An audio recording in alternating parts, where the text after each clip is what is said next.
గౌరవనీయులు రాష్ట్ర మంత్రివర్యులు శ్రీ వాసంశెట్టి సుభాష్ గారు ఆయన వనభోజనాల కార్యక్రమాన్ని ఏర్పాటు చేసుకునే సన్నాహక సమావేశాల్లో వేదికల మీద కులస్తులని తిట్టే ఒక కార్యక్రమం ప్రతి సంవత్సరం చేస్తా ఉన్నాడు. దానిలో విధిగా ఈ సంవత్సరం కూడా ఆయన మరి ఎవరిని ఉద్దేశించో ఏమి తెలుసో మరి తెలియదు, కానీ నా చిటికిన వేలి మీద బొచ్చు కూడా పీకలేరని అంటం జరిగింది. ఆయన పక్కనుంటే ఆయనకి తోడుగా మరి ఉభయ రాష్ట్రాల శెట్టి బలిజ మహానాడు అధ్యక్షుడిని చెప్పుకునేటువంటి పెద్దలు కుడుపూడి సూర్యనారాయణరావు గారు అదే వేదిక మీద నుండి శెట్టి బలిజ దాసీలు అని అనటం జరిగింది. మరి వీళ్ళిద్దరూ శెట్టి బలిజ కులస్తులుగా వీళ్ళకి రాజకీయంగా ఉన్నతమైనటువంటి పదవులు వచ్చాయి. మరి ఈ పదవులని అనుభవిస్తూ వీళ్ళు ఇలాంటి పవిత్రమైనటువంటి కార్తీక మాసంలో శెట్టి బలిజ కులస్తుల్ని ఈ యొక్క వేదికల మీద ఎందుకు తిడుతున్నారో ఏంటో మాకు అర్థం కావట్లేదు. మరి దీన్ని తీవ్రంగా మేము ఖండిస్తా ఉన్నాం. మరి ప్రతి సంవత్సరం సుభాష్ గారు కోనసీమ గొడవలను ఎత్తుకుంటే గాని ఆయనకి రేటింగ్ పెరగట్లేనట్టుంది. కానీ కోనసీమ అల్లర్లు జరిగినప్పుడు ఈ సుభాష్ గారు ఎక్కడున్నారు? ఆయన బెంగళూరులో అజ్ఞాతవాసంలో ఉన్నాడు. మరి ఆ రోజున జరిగిన దురదృష్టకరమైన సంఘటనకి పోలీస్ అధికారులు అరెస్టులు చేస్తున్నప్పుడు అందరూ కూడా ఊర్లు వదిలి పారిపోతున్నప్పుడు మరి సుభాష్ గారు ఇక్కడ అమలాపురంలో లేడు.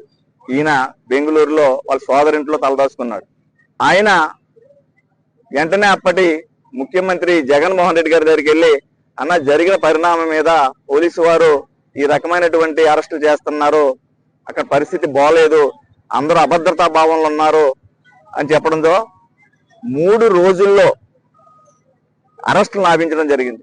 మేము 232 అరెస్టుల దగ్గర మా ప్రయత్నం ప్రారంభించిన తర్వాత 265 అరెస్టుల దగ్గర ఈ యొక్క అరెస్టులు నాపించడం జరిగింది. మాకు 40 మందితో ఒక కమిటీని ఆయన ఆహ్వానించడం జరిగింది. అందులో ఎమ్మెల్సీ కుడుపూడి సూర్యనారాయణ గారు కూడా ఒక సభ్యుడు. ఆ రోజున జగన్మోహన్ రెడ్డి గారితో మేము సమావేశం అయినప్పుడు ఆయన ఈ కేసుల్ని తీసివేయటానికి శాసనసభ్యులు మంత్రివర్యులు అంగీకరించారు. గొడవలు పెట్టుకోవడం వల్ల మనకి ఉన్న జీవితాన్ని పాడు చేసుకోవడం, అంతేగాని ఇంకో కలిసి వచ్చేది ఏముండదు, పిల్లల భవిష్యత్తు పాడైపోతుంది చదువుకున్న పిల్లలు అని ఆయన చెప్పడం జరిగింది.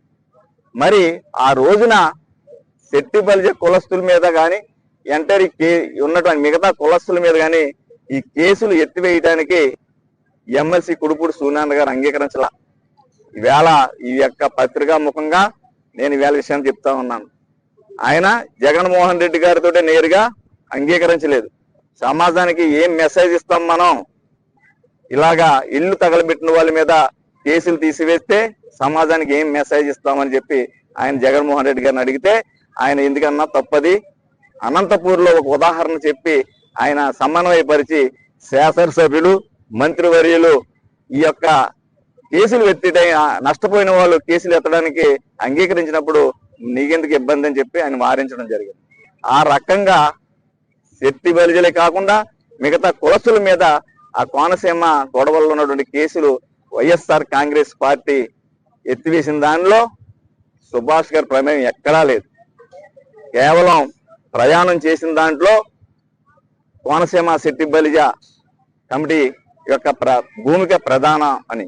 మరి ఆ రోజున మేమందరం కూడా మాకు చేతనైన సహాయం చేసుకుని సుమారు 10 లక్షల రూపాయలు మేము డబ్బును కలెక్ట్ చేసుకుని ఈ యొక్క కేసుల్లో ఉన్న వాళ్ళకి 40 మంది వరకు మేము బెయిల్ పెట్టడం జరిగింది.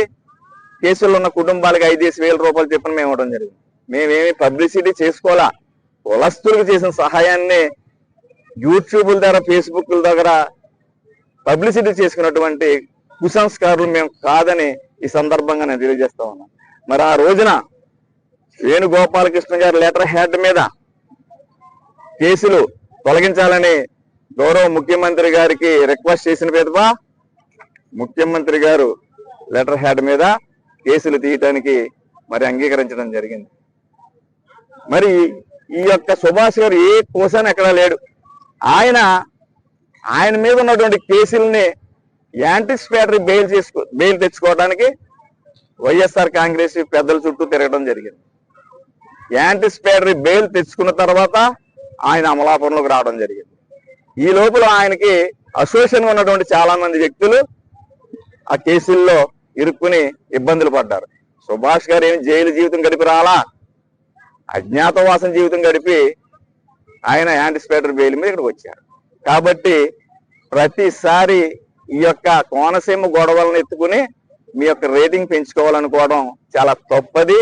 ఎందుకంటే ఇంతకన్నా పెద్ద పెద్ద గొడవలు, అల్లర్లు అమలాపురం శెట్టి బయలుజీలు చూశారు. అమలాపురం శెట్టి బయలుజీలు ఎన్ని గొడవలు పడినా ఏం చేసినా అందులో మీ కుటుంబం పాత్ర ఎప్పుడూ లేదు. పెద్దలు కుడుపూడి సూర్యనారాయణరావు గారు దాసి శెట్టి బయలుజీలు అన్నటువంటి పెద్ద మనిషి, శెట్టి బయలుజ మహానాడు ఉభయ రాష్ట్రాల అధ్యక్షుడు. ఈయన కుడుపూడి ప్రభాకర్ రావు గారితో మరి సుభాష్ గారిని పోల్చారు. ఆనాడు కుడుపూడి ప్రభాకర్ రావు గారు, మరి ఈనాడు వాసంతి సుభాష్ గారు. ఓకే, మీ యొక్క అభిప్రాయానికి మేము ఏమనాలో అర్థం కాని పరిస్థితి. ఎందుకంటే మధ్యలో మీరు కూడా ఉన్నారు. ప్రభాకర్ రావు గారి తర్వాత సుభాష్, మీరు పెద్ద నాయకుడిగా మేము ఎంతో పరిగణలోకి తీసుకుని మీ యొక్క నాయకత్వంలో ఎన్నో కార్యక్రమాలని మేము దిగ్విజయంగా నిర్వహించడం జరిగింది. మరి మీరు ఈ రకంగా అసమర్థులా? మరి మీ తర్వాత ప్రభాకర్ రావు తర్వాత సుభాష్ గారు అయితే మరి మీరేంటి? మరి పిల్లి సుభాష్ చంద్రబోస్ గారు ఏంటి? మరి పితాని సత్యనారాయణ గారు ఏంటి? మరి రెడ్డి సుబ్రహ్మణ్యం గారు ఏంటి? చెలిపోని శ్రీనివాస వేణుగోపాలకృష్ణ గారు ఏంటి? ఉడిపూడి చిట్టబ్బాయి గారు ఏంటి? మరి వీళ్ళందరూ ఏంటి? మీరు సమాజానికి వీళ్ళ అసమర్థులని మెసేజ్ ఇస్తున్నారా? ఏంటది? ఈ సందర్భంగా మిమ్మల్ని అడుగుతా ఉన్నాను. మరి వ్యవస్థకే ఒక దశ చూపించినటువంటి వ్యక్తి కుడుపూడి స్వర్గీయ కుడుపూడి ప్రభాకర్ రావు గారు. మీరు పోల్చిన ఈ పోలికతో ఆయన ఆత్మ ఘోషిస్తారు. మీ యొక్క మాటలు వెనక్కి తీసుకోమని ఈ సందర్భంగా చెప్తా ఉన్నాను. మరి ప్రభాకర్ రావు గారు చాలా పెద్ద శాఖ చేశారు, సేల్స్ ట్యాక్స్ అని. అదేవిధంగా పితాని సత్యనారాయణ గారు వైద్య ఆరోగ్య శాఖ చేశారు. అదేవిధంగా పిల్లి సుభాష్ చంద్రబోస్ గారు రెవెన్యూ మినిస్టర్ చేశారు. అదేవిధంగా చెలుబోని వేణుగోపాలకృష్ణ గారు సమాచార శాఖ, బీసీ వెల్ఫేర్ చేశారు. మరి ఇన్ని శాఖలు చాలా గొప్పగా నిర్వహిస్తే ఆ శాఖలు ఏమి కాదని, ఒక కార్మిక శాఖ చాలా గొప్పదని మీరు చెప్పిన విధానం మరి చాలా దారుణం. మీకు అవగాహన లేదని ఈ సందర్భంగా నేను తెలియజేస్తా ఉన్నాను.